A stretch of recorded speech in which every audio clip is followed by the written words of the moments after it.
The fear of snakes is probably the main phobia on Earth. And, it would seem, that's quite understandable. Some of them are deadly, so being afraid of snakes is just a survival instinct genetically embedded in our bodies. But it would be unfair to think that snakes are only killers. It's also an amazing animal with incredible abilities and an extraordinary appearance. For example, how do some snakes fly? Why did they give up their legs in the first place? How is antivenom made from snake venom? In this documentary, we've gathered the most amazing footage that few people have seen, and which can evoke a range of emotions, but will definitely leave no one indifferent. So, let's get started. Let's start with what is probably the main nightmare for someone with a fear of reptiles. A snake in the toilet. A diamond python bit an Australian woman who sat on the toilet. An Austrian man sat on the toilet, and a snake bit him too. In Thailand, a man sat down on a toilet where a huge snake was hiding. You can regularly see such headlines in the media. As a rule, these articles don't mention that the snakes were also, to put it mildly, surprised by what they saw. Jokes aside, although such cases are quite rare, they do happen in countries where there are a lot of snakes. In Thailand, for example, there is a special service that deals with catching snakes in Thai people's homes. Can you imagine how much work they have if they have special uniforms, vehicles with special signs on them, and a dedicated phone number? Here are some shots where one of these paid snake catchers is pulling out a snake that bit the apartment owner in a sensitive area. And since we're talking about sensitive areas, it's very relevant here to find out whether you need to suck out the venom, as some instructions sometimes suggest. Herpetologists answer this question both yes and no with equal frequency. There are those who believe it's useless, and those who say it can be effective, but only within the first 15 minutes after the bite. But you definitely shouldn't try to suck out the venom if you've been bitten by a snake from the south or equatorial regions. Their venom is neurotoxic and neuroparalytic in nature. In this case, even the smallest doses of venom that enter the body through tiny wounds in the mouth can cause serious problems. If we're talking about a viper bite, then it's possible to suck the venom out of the wound. And also, contrary to popular advice, you should never cut the wound, cauterize it, or apply a tourniquet to the artery to seal the venom in the limb. You also shouldn't drink alcohol. But the main thing you need to do is immobilize the bitten limb, drink plenty of water, and get to medical professionals. By the way, do you know how antivenom is made? The process of producing antivenom for snake bites is best illustrated using Thailand as an example. One of the symbols of this country is a mythological scene showing the bird Garuda defeating the serpent Naga. And that's no coincidence. Before research in the field of toxicology, thousands of people in Thailand literally died every year from venomous snake bites. And there are quite a few of them in this country, more than 175 of all the species living here, almost half, 85 of them, are venomous. Medical research in the field of toxicology has been conducted in Siam for a very long time. The local Red Cross Society was founded in this country back in 1893 and was under the patronage of the royal family.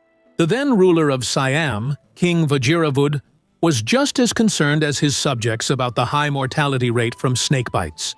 In 1920, after the death of his mother, Queen Saovaba, in memory of this sad event, the king donated a significant sum to the local Red Cross organization for the construction of new buildings necessary for expanding research in the field of toxicology. And in December 1922, with the direct involvement and assistance of specialists from the Pasteur Institute in Paris, a research center for the study of vaccines and serums was opened in the capital city of Bangkok. It was named the Queen Saovabha Memorial Institute. Currently, 10 species of snakes from this region are bred and studied at this Memorial Institute. They breed them because catching them in the wild turned out to be much more problematic. The venom of each studied species is used to produce a specific antivenom. For example, an antivenom made from the venom of the Siamese cobra is effective only against bites from this species of snake and is completely useless in the case of mushroom poisoning. Дюки или королевской кобры. In the middle of the 20th century, the number of people affected by snake bites was 500,000. Before the use of modern antidotes, 20 to 40%, and in some countries up to 70% of people bitten would die. Thanks to the use of antivenom, the number of fatal cases has decreased to 2 to 3%, mostly occurring in India, Southeast Asian countries, and South America. In Europe, deaths from snake bites are rare. Currently, in Thailand, on average, no more than 20 people die per year, whereas at the beginning of the 20th century, this number was 10,000, and only those who did not seek medical help in time die. For comparison, in India, the number of people who die for the same reason is 20,000 per year. These numbers clearly show how necessary the work of such institutions is. Snake venom is a complex mixture of proteins that have the properties of enzymes and enzymatic toxins. They contain proteolytic enzymes that break down proteins, protease and esterase enzymes that clot blood, and a whole range of others. According to the nature of poisoning, the venom of Thai snakes can be divided into two groups, neurotoxic and hemovasotoxic. The first group includes cobras, kraits, and sea snakes, while the second group includes vipers.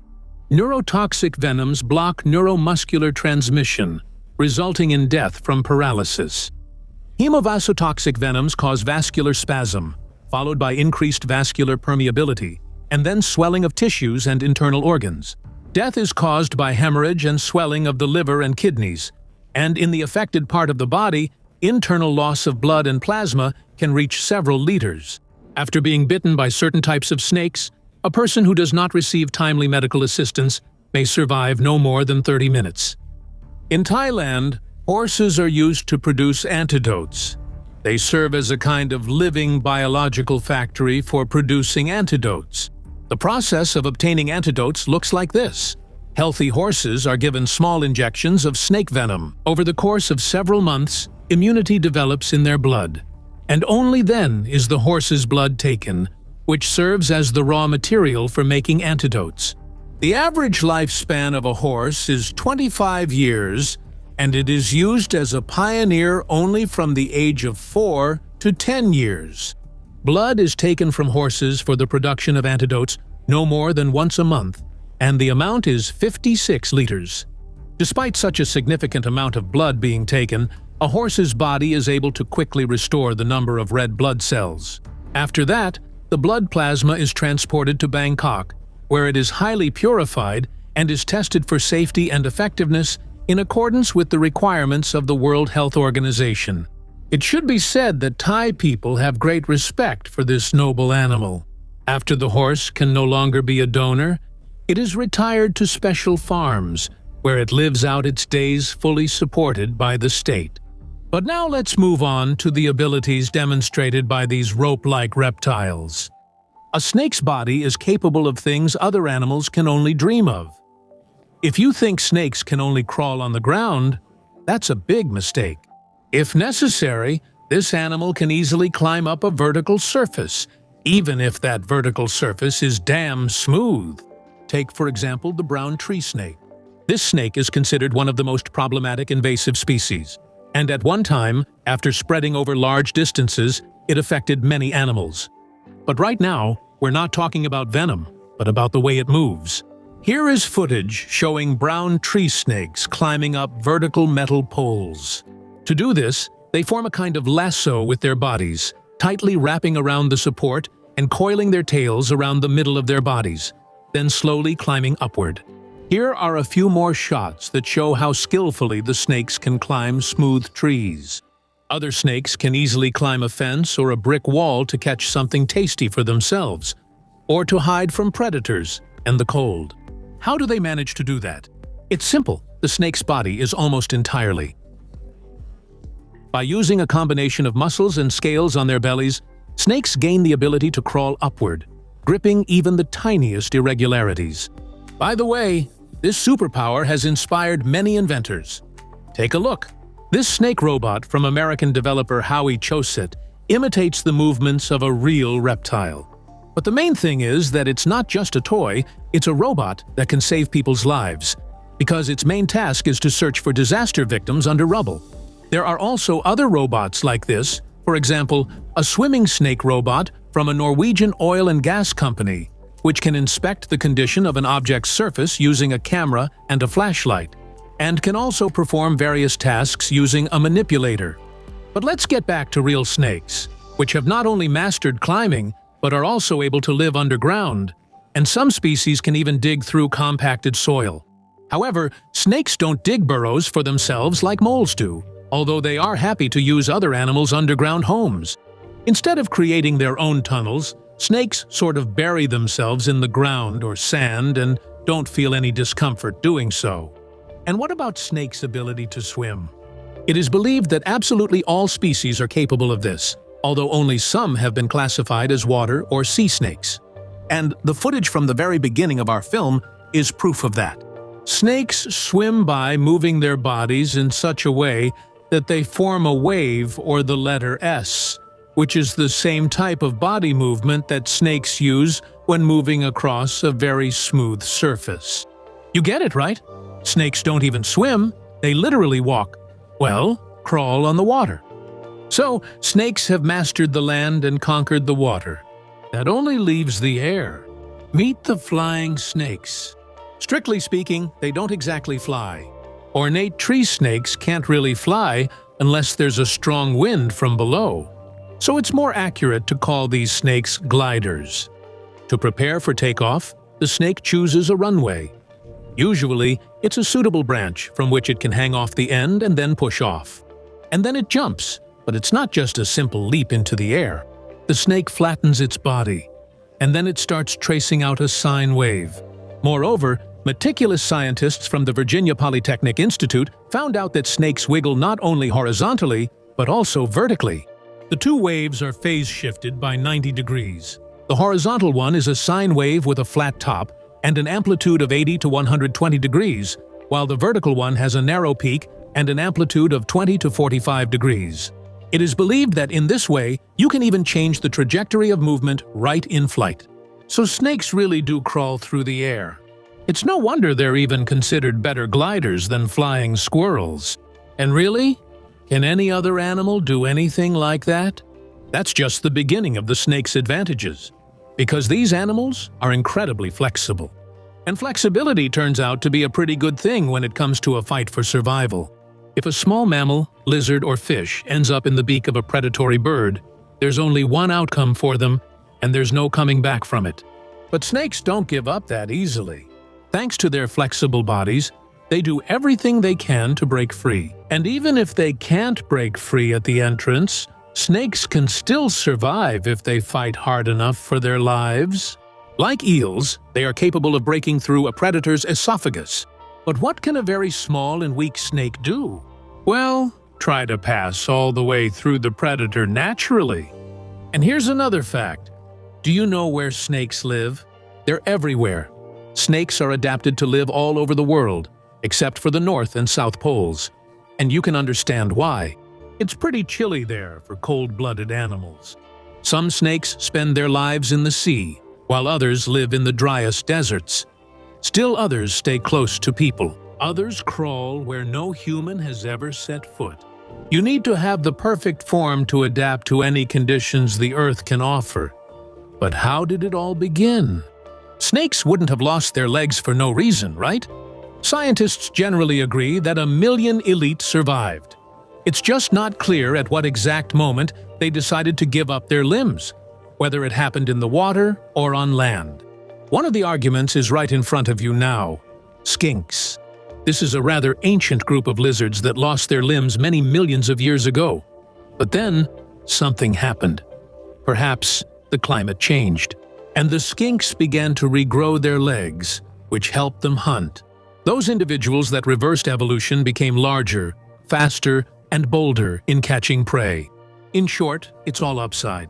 It is believed that skinks were able to become snakes, and then turned back into lizards again. So why don't other lizards just give up their legs too? In fact, many snakes still have limbs, we just don't see them. The development or absence of legs is controlled by the sonic hedgehog gene. If it's activated, legs appear. If not, there are no legs. But it's still present in the snake's body, which means, theoretically, it can be activated if necessary. But why? Snakes are already perfect. They're doing great. It seems like there are already enough arguments in favor of the idea that nature gave snakes the perfect body. But besides examples from the animal world, we can also look back at humanity's achievements. And it's not just robotic snakes. There are plenty of things around us that have a distinctly snake-like shape. Take pipes, for example. The surface area of a round pipe is minimal, while its internal volume is maximized. This means that the throughput of round pipes is very high, while the material consumption is low. Nothing but advantages. And there is also pressure, which acts on both the inner and outer walls of the pipe. If it is round, the pressure is evenly distributed. But even if you're not a giant snake or a plumber, you still often have to deal with the perfection of snake-like shapes. I'm talking about wires. Wires with round shapes help reduce electricity loss. This is because other shapes cause charges to accumulate on the uneven surface of the wire. However, there's also a more obvious reason. Round-shaped wires handle twisting much better, and they have to deal with that all the time. Now, let's take a look at the most unusual representatives of elapids, whose appearance will definitely amaze even the most experienced snake enthusiasts. Look, this is the California garter snake. The reptile's body is covered with such bright blue and red stripes that the snake has even earned the nickname Neon. Because of this feature, many collectors would love to own this beauty. And the snake also has a very small habitat range. All these facts allow us to confidently place it among the most unusual snakes on the planet. And this is the rainbow snake. Of course, its skin isn't colored in 7 colors of the rainbow, and the rainbow snake doesn't have a red head or a purple tail. Its color is actually black, and for some, reddish-brown. And in the shade, it's just an ordinary little snake. The beauty of this reptile is fully revealed when rays of light hit its skin. It may seem unbelievable, but the body of the rainbow snake has a holographic effect. The scales reflect light, shimmering with all the colors and shades of the rainbow. And here's another snake with an incredible coloration that lives in Texas. This American state is associated with cowboys and westerns all over the world. But now you'll also associate it with blue snakes. To be fair, it's worth noting that most of these indigo snakes have black-colored skin. Bright blue individuals are quite rare, but that's exactly what makes them valuable. Biology lessons usually teach us that the brighter the snake, the more dangerous it is. But don't worry. Indigo snakes are not dangerous to humans. They eat birds, lizards, frogs, and turtles. There aren't many snakes in the world that have a blue color. Most of the photos you can find on the internet are just photoshopped. That's why it's so amazing to encounter a real indigo snake in the Texas area. And this is the ball python, a favorite snake among breeders from all over the world because of its fairly large size. Adult individuals grow up to 1.5 meters in length. They are aggressive, and you have most likely seen them in person at a zoo. There is nothing unusual about the coloring of these pythons. The skin has brown spots, and the belly is white or cream-colored. When the individual we're about to talk about was born, it was no different from the other snakes in its clutch. But as this python grew older, its light scales became more and more brightly colored. This continued until the reptile's skin took on an extremely unusual black and white color, just like a Dalmatian. Even the breeder is at a loss as to how he managed to breed such a snake. It's assumed to be some kind of mutation, but in any case, the snake turned out very beautiful. In general, a natural mutation that causes an animal's outer covering to lack color is called leucism. You've probably heard of albinism, when an animal or a person is born completely white. These mutations are indeed similar, but they have differences in how the cells work. Leucism is usually found in horses, lions, giraffes, peacocks, and other animals and birds. And of course, snakes can be born with it too. It's not entirely clear what causes these kinds of mutations, but the fact remains. White snakes look very striking. For example, this monocled cobra has such a light skin color that under bright light it appears almost lilac. Due to the lack of pigment, its thin skin is almost transparent. The pink color comes from the tissues that show through the scales. In general, cases where snakes are born with leucism are very rare. For breeders, each such birth is a real celebration. After all, the price for such specimens is sky-high. For example, such a white royal python costs about $1,000. Leucism is not the only natural anomaly that breeders make big money from. For example, this two-headed snake was sold for the price of a normal snake. Автомобиля. $50 тысяч. When a two-headed snake wants to drink, both heads feel thirsty, and you can see them drinking at the same time. And you also have to feed each head separately. The Honduran milk snake eats mice, but the heads don't like to share. If you put only one mouse in the terrarium, both heads will try to eat it at the same time and eventually they'll fight. That's why during feeding, 2 mice are released into the terrarium, 1 for each head. By the way, if one head finishes eating first, it might try to take the mouse from its neighbor. And after feeding, the snake must be washed so that one head doesn't smell the scent of a mouse on the other head. Larger snakes are also susceptible to the two-headed mutation. The python you see here is still very small, but it will grow into a big snake with 2 heads. The X-ray shows that the little one has 2 hearts. So it's not just a two-headed snake, but rather 2 reptiles in one body. Such cases are so rare that specialists who have seen a two-headed snake are considered truly lucky. On average, there is 1 snake with a two-headed mutation for every 1 million regular snakes. After all this, imagine that there is a kind of combo, a two-headed albino snake. This California king snake was born in Germany around 2008, just like other similar reptiles. This specimen is extremely rare. Its price is calculated among the unusual snakes we showed you earlier, the result of a random natural anomaly that could not have been predicted. However, there are unusual rare snakes whose existence is not due to chance, but to years of complex and painstaking work.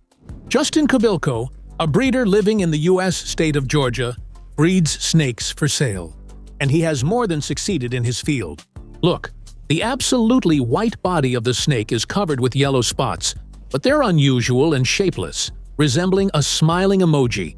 Justin himself admits that this is the first and only snake whose skin has 3 spots that form a perfectly shaped smiley face. Snakes with this kind of coloring are sold for $4,000 each. One can only guess the price of such a rare, smiling specimen. The snake, whose brightness and color would make any pumpkin jealous, is also the result of Justin Kobilka's work. It looks similar to that snake with the smiley faces. In fact, they are close relatives, whom nature has decorated with different patterns. The breeder has been crossbreeding snakes for more than 7 years. At first, the specimens he bred did not have such pure colors. The white looked more like gray, and the yellow was more like brown. And here is another creation bred by Justin Kobilka. This specimen has a pure white and yellow coloration. The breeder admits that this is his favorite snake among all those he bred in 2016. Because the spots on its skin resemble those of a leopard, this snake is called the leopard python. Here is another incredibly interesting specimen. The snake has an absolutely white body and a brown head, as if it were wearing a white cloak or, conversely, a brown cap. Impressive, isn't it? But let's leave the serpentariums and return to nature again. Look, this is a spider-tailed snake. This species was discovered quite recently, in 2006. It is found only in 2 Iranian provinces, Ilam and Kermanshah. When the reptile was first spotted by scientists, they were amazed. On the viper's tail, there was something resembling a spider, which is how the snake later got its name. The unusual growths serve as bait for birds. Thinking it's a spider, they fly up to eat it, but they themselves can become prey. And this is the laziest snake on Earth, the gaboon viper. It moves very little and only reacts to external stimuli. Even if you come up to it and pull its tail, it most likely won't react in any way, even though it's venomous. Because of its laziness, it moves reluctantly, and in a way that's extremely unusual for a snake. It looks more like an oversized caterpillar, doesn't it? Naturally, at such speeds, it can't catch up with its prey, so it hunts by hiding in an ambush and simply waiting for its target.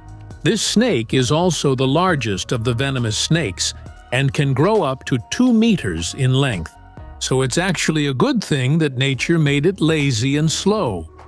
And this is the tentacled snake, or herpeton. A pair of tentacles located near the eyes are believed to act as locators, helping it navigate its surroundings. The snake can hide them while at rest, and only extend them during hunting. This species feeds exclusively on fish and lives at shallow depths. Clinging to a rock, the herpeton can wait for its prey for hours before delivering a fatal strike. And now take a look at these shots. This is the leaf-nosed Madagascar snake. As you can tell from the name, it lives in Madagascar.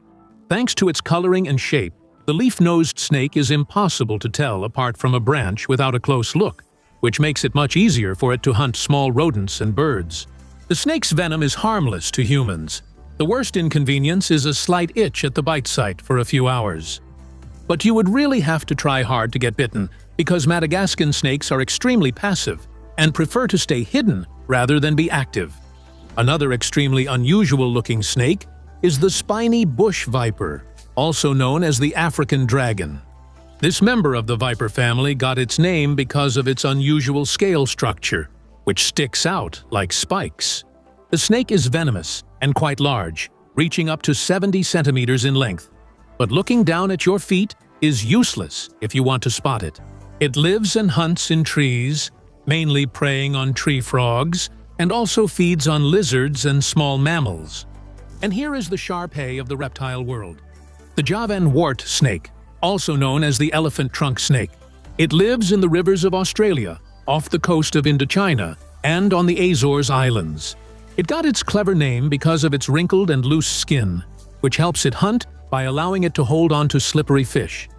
This snake is also extremely lazy. When hunting, the snake doesn't move from its spot, pretending to be asleep and waiting for fish to swim by. However, this predator can be extremely fast and dangerous when given the chance. There have been several recorded cases of attacks on humans. Moreover, some of the bites have been fatal. This little snake is one that any of us might encounter. The common viper inhabits all of Eurasia and leads a predominantly nocturnal lifestyle. Often, its bite is very painful, but it rarely leads to death. At the site of the bite, there is a hemorrhagic swelling and necrosis, signs of poisoning, dizziness, lethargy, headache, nausea, and shortness of breath. In particularly severe cases, dystrophic changes may occur in the kidneys and liver.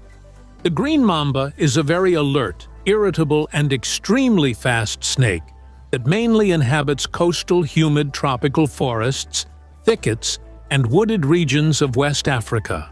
Like all other mambas, the green mamba is one of the most venomous species in the elapid family. Sitting on a branch, it watches for prey and then smoothly slides down toward it. The mamba's venom acts very quickly. At first, there's a slight tingling sensation around the bite. This is caused by the onset of nerve spasms. After 2 hours, the lungs fail, paralyzed by the venom, so antivenom must be administered immediately. And of course, the Indian cobra. This spectacled snake is probably the most popular in the world. The Indian cobra lives in Pakistan, Nepal, Sri Lanka, Bangladesh, and almost all of India. It's a versatile snake. It lives in rice fields or in houses, as long as its favorite food, rats, are there. Every year, it bites about 10,000 people. The venom of the Indian cobra contains substances that damage the nervous system. After a bite, a rat, for example, dies within 2 minutes. The African boomslang is a very venomous snake that lives in southern and southwestern Africa. Its venom is toxic and destroys cells once in the bloodstream. The venom of the African boomslang is twice as dangerous as that of the Indian cobra and the viper. During a bite, boomslangs can open their jaws up to 170 degrees, releasing a large amount of venom that usually leads to the victim's death due to internal and even external bleeding. It belongs to very aggressive snakes. When encountering a person, it makes a characteristic rustling sound produced by rubbing its scales together. Its 5mm fangs inject a powerful venom. Hemotoxins immediately begin to destroy blood and tissue, causing severe bleeding. As the venom spreads, it causes burning and swelling, continuing to destroy tissue. Without antivenom, cardiovascular and kidney failure begin to set in. And this is what a tiger snake looks like. Found in Australia, tiger snakes have a truly fearsome reputation across the country. They live in rocky areas, forests, and swamps. These reptiles are very dangerous because of their aggressiveness and the toxicity of their venom. Small animals and birds bitten by a tiger snake die almost instantly. Tiger snake venom is a mixture of neurotoxins and anticoagulants. Neurotoxins affect the nervous system, paralyzing the muscles. In turn, anticoagulants break down the blood structure, causing bleeding. Antivenom will help if it is administered before paralysis sets in. The Malayan krait is a very dangerous snake from the elapid family. It is extremely unfriendly. This snake lives in dense tropical forests throughout Southeast Asia, from northern Vietnam and Malaysia to Indonesia. Its venom is deadly and primarily affects the brain. Death can occur quickly, and even without paralysis. Symptoms: a Malayan krait's bite is usually painless. Many victims don't realize they've been bitten and don't seek treatment. But even if antivenom is administered, a person may not survive. A single dose of venom is enough to kill 10 people. The black mamba is probably the most venomous snake on the African continent. The black mamba grows up to 4 meters in length, making it one of the largest venomous snakes in the world. A single drop of venom from one fang is enough to kill 2 people. It can reach speeds of up to 20 km/h, so the mamba often chases its prey instead of lying in ambush. With a single bite, the mamba injects up to 4,000 milligrams of venom. The lethal dose for an adult human is about 10 to 15 milliliters. The venom spreads through the body in several ways. First, the venom enters the lymphatic system, then it spreads throughout the body, causing paralysis and then death. If the antidote isn't administered, the person will die within 45 minutes. The coastal taipan is considered one of the most dangerous snakes in Australia. The venom is so potent that a single bite can kill about 100 adults. This is an extremely irritable and alert snake that reacts instantly to any movement nearby. The thrombosis-inducing substances stop blood flow in a matter of seconds, while the neurotoxins act as anesthetics, paralyzing the muscles. Belcher's sea snake is found in the waters of Southeast Asia and northern Australia. According to many experts, the venom of Belcher's sea snake is almost 100 times more toxic than the venom of any other snake on the planet. It has such a powerful venom that literally just a few milligrams are enough to take the lives of 1,000 adults. The main component of the venom is a neurotoxin, which shuts down the nervous system, and a myotoxin, which causes severe pain. The good news is that this snake is considered very shy and non-aggressive. You really have to try hard to provoke it into biting. African egg-eating snakes are a unique genus that you can't confuse with any other, because these snakes' diet consists only of eggs, and this is one of the brilliant examples of adaptation. Eggs don't resist. They don't run away. You don't need to ambush them in the bushes or strike with lightning speed. Many predators love to feast on eggs, but only the egg-eaters have gotten rid of their teeth. They have almost completely gotten rid of their teeth so they don't get caught on their prey. They have learned to spread the bones of their skull and open their jaws incredibly wide. But it's not enough to swallow the egg. They need to get to its contents. And for that, snakes use their spine. Special bony protrusions break the shell. Then the snake squeezes out the contents down to the last drop and spits out the inedible remains. It's unlikely that switching to an egg diet was simply due to a love for eggs. For many predators, changing their diet is a way to survive. The specialized diet of animals is called stenophagy, and when it comes down to a single food, it becomes monophagy. Most likely, at some point, egg-eating snakes lacked food, and other species simply pushed them out of their niche, so they had to take extreme measures. Stenophagy's main advantage is extracting all possible nutrients from food, allowing survival on what is available. The main disadvantage is that if this food suddenly disappears, you will disappear along with it. Not much of an advantage. And this is a horned viper, whose skin completely blends in with the sand dunes. It is mostly nocturnal, moves by side-winding, and can easily go without food for several months. Why snakes need these protrusions is still unclear. For example, the rhinoceros viper has 2 or 3 long, pointed scales sticking out at the tip of its snout, like horns. According to the most popular hypotheses, such protrusions help find a mate for reproduction, protect the eyes during hunting or movement, serve as part of camouflage, or even attract prey. It's not easy to choose a single explanation, since the horns of viper snakes are very diverse in shape and are found in species from a wide range of habitats, from sandy and rocky deserts to the forest floor and canopies of tropical forests. And all of this is about survival. Still, after analyzing 263 species from the viper family in a large study, scientists found a connection between the location of the horns and the habitat of the snakes that have them. It seems that these structures mainly serve as camouflage. For example, a growth on the tip of the snout changes the outline of a snake's head and makes it less noticeable to potential prey against a background of fallen leaves and twigs. After all, many viper snakes living in the forest litter have developed horns on their noses, but that's for survival. On the other hand, snakes from open areas that lie in wait for their prey, hiding among rocks, sand, or sparse vegetation, have horns above their eyes that distort the outline of the head and draw attention away from the eyes. However, some snakes have become so skilled at camouflage that they can successfully hide even from herpetologists. Just imagine, according to a recent study, about 20% of all snake species have not been captured in a single photograph. Most of the species not represented in photographs are among blind snakes, small, burrowing reptiles that are difficult to find and identify. These have definitely been photographed multiple times because they're so colorful. Meet the long-snouted whip snake. It's also known as the bronze tree snake. Its elongated snout and horizontal pupils make it look like a suspicious-looking snake. These reptiles are so skilled at pretending to be grapevines that they don't give their enemies a single chance. The thickness of such a snake barely exceeds the diameter of a regular pencil. The body, flattened from the sides, has another interesting feature.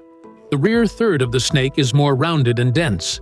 And for good reason, it needs to firmly anchor itself on branches so it doesn't fall. Well, now it's time for Gigantomania. Those who are afraid of snakes probably shouldn't imagine what those Titanoboa giants looked like. Titanoboa snakes have long been extinct, but they were enormous. They reached up to 15 meters in length, had a body circumference of about a meter, and weighed over a ton. Unfortunately, or maybe fortunately, we will never encounter such beauty in real life. But there are models of these giants in several museums. Just take a look at them. And for contrast, here's a little snake the size of a coin. The Barbados thread snake, or Carl's snake, is the smallest in the world. An adult tiny snake is no longer than 10 centimeters. They live only on the island of Barbados in the Caribbean Sea. They are completely harmless. They don't even have teeth. Maybe that's why the snake is nearly extinct? Most likely, it's because all their forests have been cut down. At the same time, even in such a tiny snake, just like in all snakes, the internal organs are arranged asymmetrically. Some snake organs used to be paired, but during evolution, they lost their significance and became unpaired. Most snakes have only one lung. The second one is usually underdeveloped and rudimentary. Moreover, a snake's heart is not fixed in place. Due to the absence of a diaphragm, it is mobile and can move inside its body, dodging damage when something large passes through the esophagus. One of the first snake mysteries that an uninitiated person encounters is the sex of the reptile. It's hard to describe the horror experienced by someone who encounters a tangle of hissing, intertwining creatures, ready to strike from all sides. It's unlikely that in ancient times, people could have known that a snake tangle is simply an attempt by males to fertilize females ready to mate. The external features by which you can distinguish a male from a female are well hidden. Hemipenes, the organ for fertilization, are located in the tail area, in so-called pockets on the ventral side. They only increase in size enough to be released from the body cavity when there is a female nearby who is ready for fertilization. As an example, we can mention these shocking females, who look even more terrifying than the scariest scene from the Alien movie series. This monitor lizard is related to snakes. When it smells a female, it clearly demonstrates that the paired hemipenes of reptiles are sometimes very complex and even frightening. Female individuals have paired hemiclitoras, which are almost impossible to see. Visually, you can only estimate the individual's sex roughly. Males are usually larger and longer than females. The tail looks more robust, with paired reproductive organs. They are more beautiful and more colorful. Some pythons and boas have retained rudimentary remnants of limbs at the rear of their bodies, which look more like hooks or spurs. In males, these appendages are longer and stronger, and they are often used to stimulate females. At the same time, some snakes are hermaphrodites. The so-called parthenogenesis is a phenomenon where egg cells develop into an adult organism without fertilization, and it occurs in the families of blind snakes and wart snakes. After waking up from winter hibernation, males crawl to the surface in search of food and a mate for breeding. Females wake up later, but even before leaving their shelter, she signals her readiness to bear offspring with a specific scent, causing several dozen suitors to gather near the entrance to her burrow. Trying to win over the female and reach her with only their bodies and reproductive organs, the males coil into balls around her, but very rarely cause harm to each other. As soon as one of them achieves his goal, the others immediately go off in search of another mate. Interestingly, mating in snakes is one of the longest-lasting acts in nature. Fertilization can last up to 10 days without interruption. And snakes also have a unique ability to store the male's sperm for years. A single mate can become the father of 5 to 7 generations of snakelets, which helps preserve the population during the most unfavorable periods. Later, after mating is complete, the male leaves a plug inside the snake's body, which prevents others from mating with her. Next comes the stage of carrying the offspring. Among snakes, there are those that lay eggs in nests arranged in the most secluded corners, as well as ovoviviparous and simply viviparous species. Ovoviviparous snakes carry their offspring inside their own bodies, but the baby grows and develops in the mother's tail section inside an egg. It feeds on the egg's protein, receives oxygen from the mother, and this continues until the baby develops enough to be ready to be born and live independently. Once fully formed, the young snakes break the egg they grew in, being born and hatching at the same time. However, most snakes, according to traditional human beliefs about them, lay eggs. Snakes take nest building very seriously, as they will stay there for a long time. Eggs with a dense, leathery shell are vulnerable and can become prey for birds, reptiles, and small predators. One female is capable of carrying from 4 to 20 eggs. But things are even more interesting with viviparous snakes. After fertilization, the embryos begin to feed inside the mother's body. The yolk formed in the oviduct serves as food, just as it does in other cases, but they receive additional nutrition and oxygen thanks to special metabolic processes in the mother's body. The young are born ready to find their own food and able to fend for themselves. The female, and sometimes the male, take great care of their clutch. They often build their nest in a pile of debris, old leaves, or decaying grass. This helps provide the warmth needed for the young to develop. The process of organic decay heats the eggs. If this is not enough, the mother is able to raise the temperature around the eggs by several degrees for a long time by contracting her muscles. Even when going hunting, snakes don't leave the nest for long and don't go far from it, so they can fend off attacks from small predators or birds in time, since eggs are a very desirable prey. However, as soon as the babies are born, the interest in the offspring disappears. The little snakes are fully formed, and their instincts are so well developed that they can immediately hunt for their own food. Here's another interesting fact. In order to grow, snakes need to get rid of their old skin, and that's much more difficult than it seems.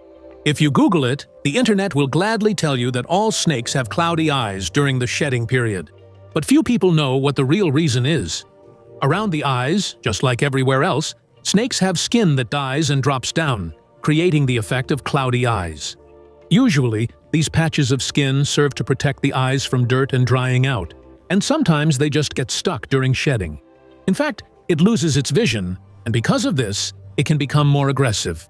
Problems during shedding can happen to absolutely any snake, and in absolutely any conditions, even in a cozy terrarium where it is constantly cared for.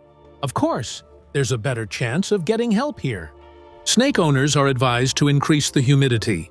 And if this method doesn't work, then carefully help the pet get rid of the unwanted skin. Or take the snake to the vet. But how does this happen in nature? To shed their skin, snakes rub against rough surfaces, like bark or stones. But sometimes part of the old skin remains near the snake's tail and doesn't come off even after several shedding periods. Imagine putting on very tight socks, then another pair on top, and then another. Eventually, the top layer will squeeze your leg so much that it will disrupt your blood circulation. The same thing happens to snakes that can't shed their old skin. And here, people should really understand snakes. If you live in a cold climate and use heaters, you've probably noticed that they make your skin very dry. Sometimes it gets so dry that it cracks, hurts, and gets damn flaky. Basically, it's the same process as shedding, just a bit more forced. Most of the dust in our apartments is human skin. At least for a long time, this information was spread on the internet as something shocking, and then it started being called a myth. The fact is that a person with an average skin surface area loses 1,000 skin cells per hour. And if a person slept on a mattress for 10 years and left all the excess skin on it, it would accumulate about 3 kilograms. But let's get back to snakes. Perfect survival and population preservation methods, the ability to go dormant if conditions don't allow for proper feeding, or if it gets too cold, or if it gets too hot above ground. All of this has helped snakes live and evolve for millions of years. You may wonder why they haven't taken over the whole planet. That's because even such formidable predators have enemies. Most of the offspring die within the first 1 or 2 years. Snakes can live up to 40 years in captivity, but in the wild, they rarely reach 10 to 13 years. Snakes are on the menu for many predators. Honey badgers, mantises, otters, and even birds don't mind snacking on them. But of course, mongooses are a completely different story. They don't just hunt snakes. They deliberately terrorize them, destroy them, and absolutely love eating them for breakfast, lunch, and dinner. It's hard to believe that a creature the size of a cat, which is also related to meerkats, can not only attack but even kill the deadliest snakes on the planet. But mongooses are really good at it. These fantastically fast and absolutely fearless little animals are ready to attack any snake if it seems appetizing to them. But it's not just about speed and agility. The mongoose is considered one of the 4 known animal species whose bodies can resist even the most potent venom. Essentially, they can be called mutants, and their immunity to snake toxins is like a superpower gained through evolution. The ancestors of modern mongooses must have loved hunting snakes so much that nature had no choice but to enhance their bodies. That's why even dwarf mongooses attack them without fear today. Look, this mongoose weighs about 250 grams, and it's about 5 times smaller than the snake. The little animal isn't stupid. He's considering retreating. A mongoose that wants to feast on a snake won't be stopped by anything at all. If necessary, he'll even climb a tree. See? That's a mongoose. And that's another black mamba, which was probably just hanging on a branch, thinking about its snake life as one of the most deadly animals on the planet. Well, some oversized gopher keeps bothering you, and nothing phases him at all. Not aggression, not venom, not even the tree, which would probably be very unpleasant to fall from. But there is another enemy of snakes, who would definitely take first place in the category of stranger among its own kind. The king cobra is truly a unique species of snake. While the vast majority of them hunt mammals, insects, lizards, frogs, or even fish, this snake has chosen the strangest and most frightening menu for itself. It devours its own kind, and it's not particularly picky about it. Anyone who doesn't manage to crawl away fast enough will become its food. The cobra itself moves on land at about 6 kilometers per hour, and it's also a pretty good swimmer. And this is what its typical fight with a thin-tailed climbing snake looks like. This is a snake with black and yellow scales. In just seconds, the poor climbing snake can't resist anymore. All that's left is to swallow the prey. The cobra swallows it whole without chewing.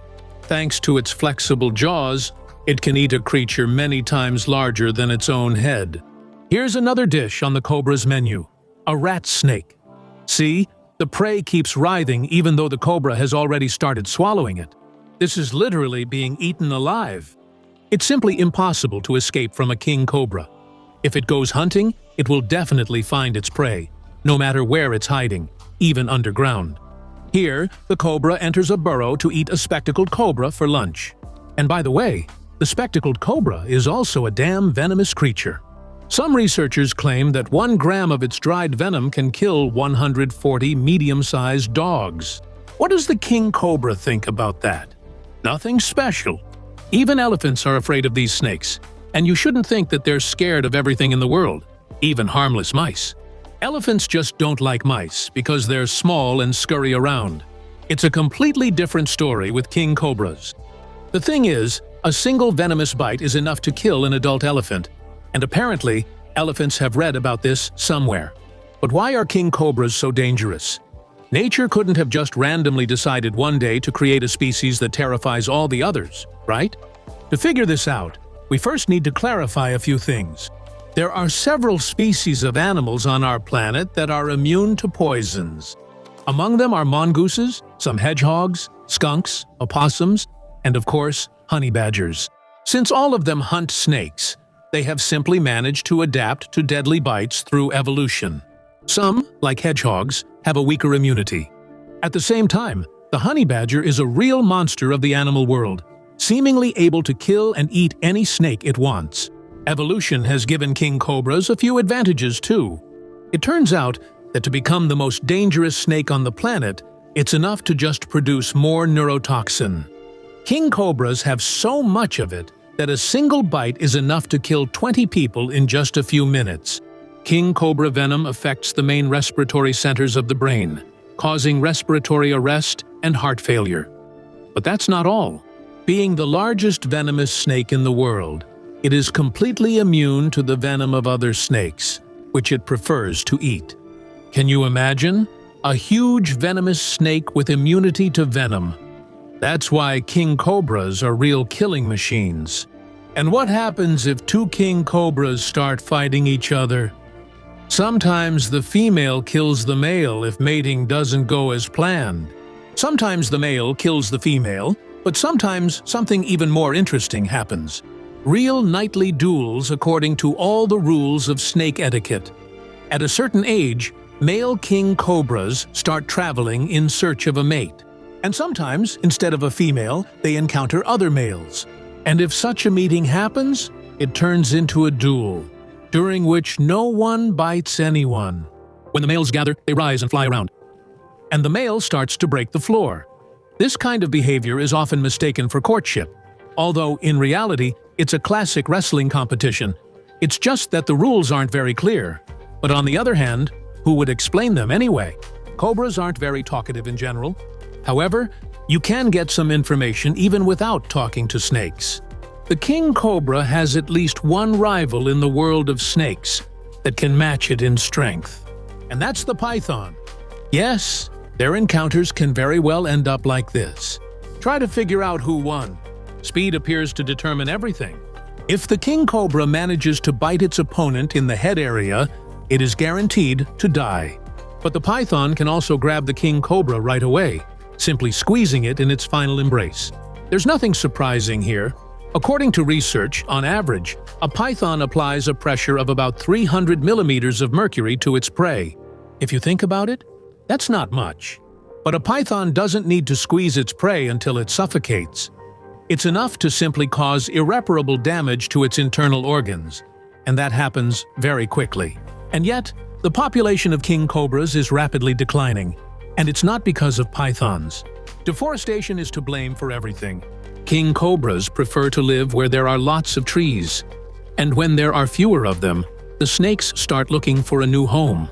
And do you know where they go? Toward people. And what's amazing is that there is a place where these snakes are not only loved, but also specially bred. Welcome to the snake village in Thailand. The villagers have been raising and taming king cobras for decades, all to attract tourists. Boxing with a king cobra. How did anyone even come up with such an idea? It's no wonder that almost every resident in this village has lost something.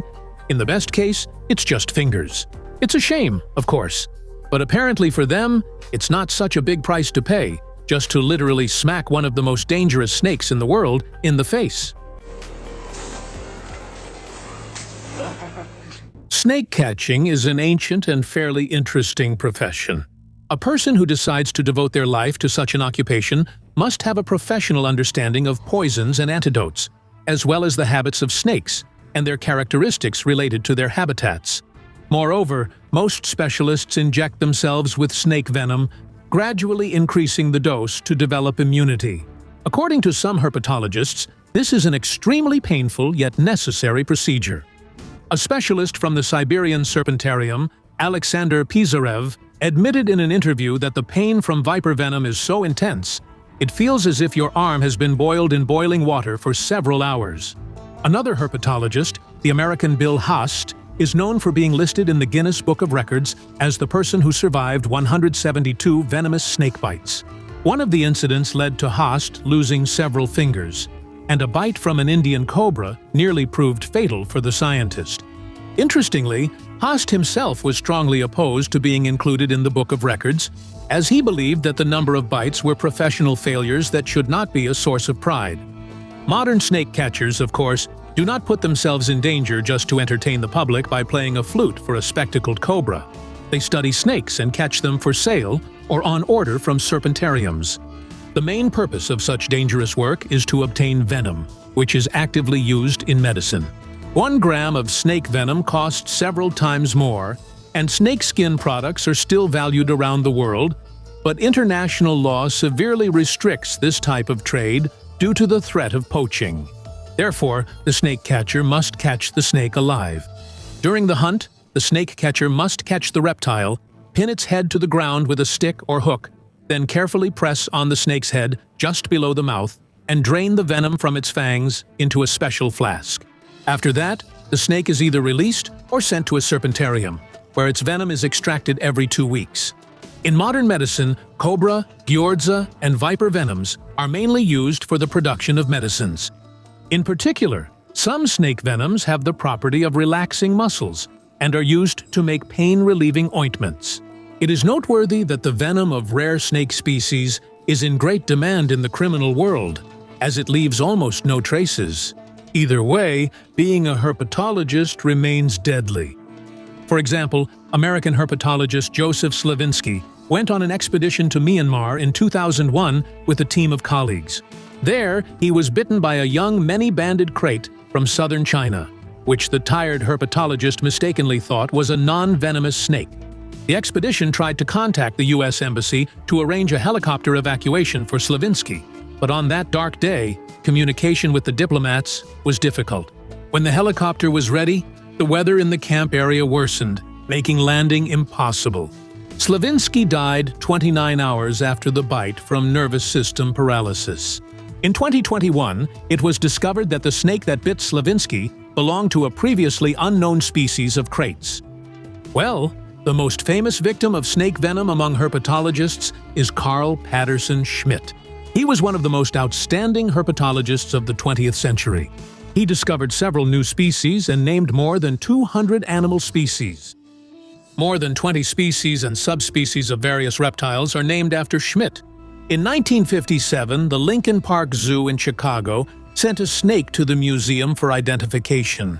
Schmidt and his colleagues immediately recognized it as a young boomslang, but they underestimated the danger of the snake.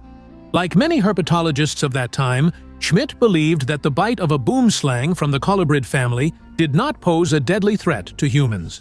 Therefore, when the snake bit Schmidt on the thumb, he refused medical help and began documenting his symptoms in a journal. It was these notes that brought him posthumous fame. Carl Patterson Schmidt died less than a day after the boomslang bite from multiple internal organ hemorrhages. There are also uses of snake venom that you definitely didn't know about. Interestingly, the practice of feeding camels live snakes exists in some Arab countries. Apparently, snakes are necessary for treating hemorrhagic disease in camels. Look, This is Isidore of Seville, known as the founder of ecclesiastical encyclopedism from as far back as the 7th century, and he was a very prolific author. His main work, Etymology, which consists of 20 volumes, may be a bit outdated, but it contains a similar fact. Isidore wrote that when deer are sick or weak, they pull snakes out of their holes with the breath from their nostrils and then eat them. Yes, of course, in folk medicine, completely unsuitable remedies are often used. However, snake venom works. However, to achieve a positive effect, you need to be a professional, a scientist, or a deer. So you shouldn't catch a snake under the nearest rock to cure a runny nose. It is known that snake venom contains more than 20 different compounds, most of which are proteins. Recent studies show that snake venom may become a weapon against tropical disease pathogens, bacteria, parasites, and viruses. Theoretically, it will even work in the treatment of tuberculosis, malaria, leishmaniasis, and Chagas disease. You just need to choose the right snake. Snakes are truly amazing creatures. We hope that after watching this documentary, you have fewer gaps in your knowledge about reptiles and therefore less fear of these creatures. Thank you for watching, for rating this film, and for your wonderful comment on this video. See you on our channel.